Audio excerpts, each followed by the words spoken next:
ఇలకు దిగి వచ్చే భగవంతుడే పంచగా ప్రేమ తల్లిదండ్రిగా తనకు ప్రతిరూపమే వీరని కొలుచుకుంటాము ప్రతిరోజిలా జన్మనే ఇచ్చెను రెప్పలా కాచెను తప్పటడుగుల్ని వేయించే పసివాడికి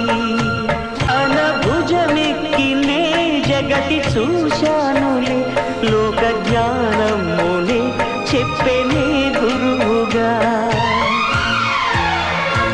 ఇన్ని ఉపకారాలే చేసెనే ఏమి ఇచ్చేను ఆ తండ్రికి తనకు ప్రతిరూపమే నీరని కొలుచుకుంటాము ప్రతిరోజులా